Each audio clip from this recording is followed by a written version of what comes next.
Joining me now is former President Trump's attorney, Micheal Veen.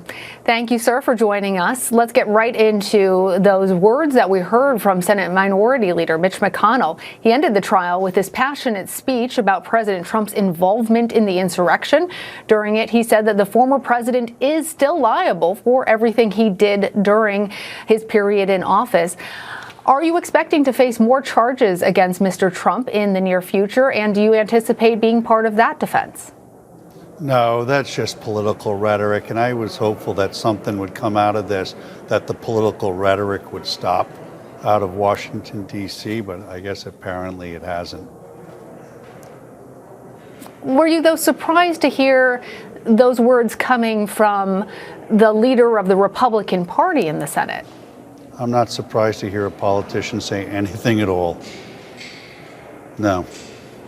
Well, throughout the trial, you denied that Mr. Trump had a role in inciting the January 6th insurrection at the Capitol. You argued, first of all, that there was no insurrection, but during your closing arguments, you seemingly admitted that there was, in fact, an insurrection, using that word, saying that was not up for debate. What role did the former president play? You didn't understand the case. I used the word I'll give you the opportunity to clarify, sir. Sure. I used the word insurrection in my closing argument when quoting the charging documents. What happened at the Capitol on January 6th is absolutely horrific. But what happened at the Capitol during this trial was not too far away from that. The prosecutors in this case doctored evidence.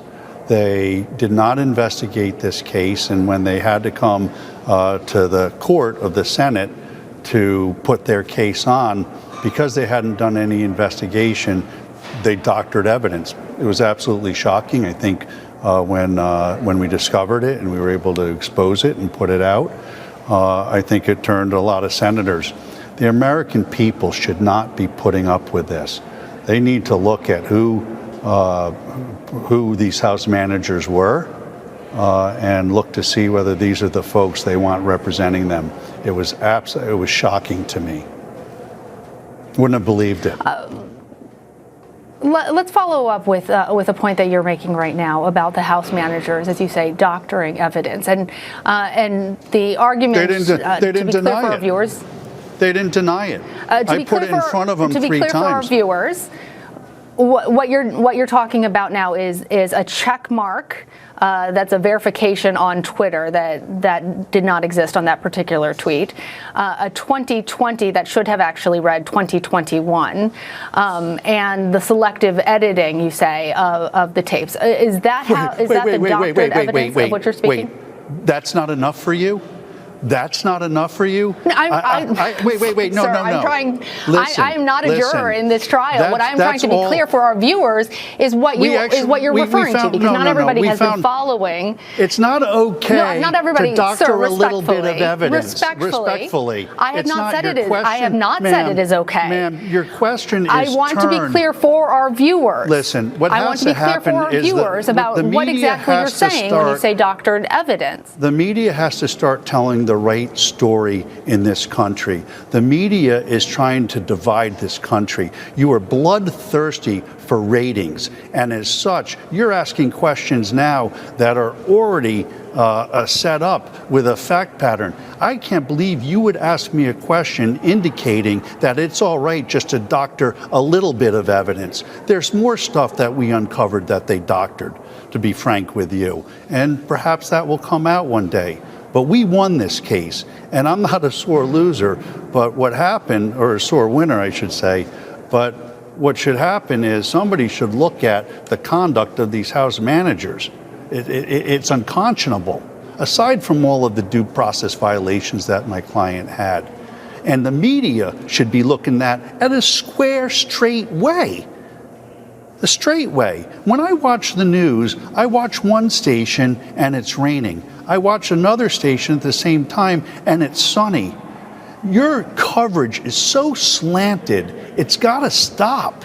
You guys have to stop and start reporting more like PBS does rather than a TV news show that doesn't have any journalistic integrity at all. What I'm telling you is that they doctored evidence. And I believe your question says, well, it's only a Twitter check and changing a year of a date here. They switched the date of a Twitter a year to try to connect it to this case. That's not a small thing, ma'am. The other thing they did is they put a check mark on something to make it look like it was a validated account when it wasn't. And when they were caught, they didn't say anything about it. They didn't even try to come up with an excuse about it. And that's not the way our prosecutors or our government officials should be conducting themselves. And the media shouldn't be letting them get away with it either. I'm tired of the biased media on both sides, left and right. What this country wants, what this country needs, is this country to come together, to take the left and the right and find a middle ground and start responsibly being our public officials, our elected officials. And one of the reasons why they do it is because of the media. Because the media wants to tell their narrative rather than just telling it like it is. And frankly, I'm tired of it. I'm not a media, I'm not in front of your cameras all the time, but what I've been subjected to this last week. I understand, and I've given you the opportunity. You don't want to hear the truth. Yeah.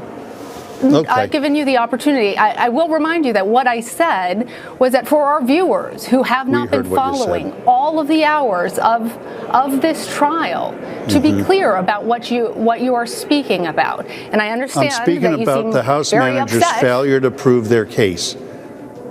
That's what I'm telling you. They weren't able to prove their case. You have won the acquittal of your client. Yes, and if you'd like to continue to talk about this conversation, we can have that discussion. I don't need to. But for me to ask a question, a slanted question that was set up to say it's okay for them to cheat.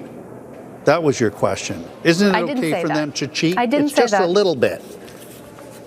You said, to be fair, it was only a check on the Twitter. That's what you said. You got to live by your words. That's the problem. The media has to start living by the truth and not try to create a narrative. Micheal Vander Veen.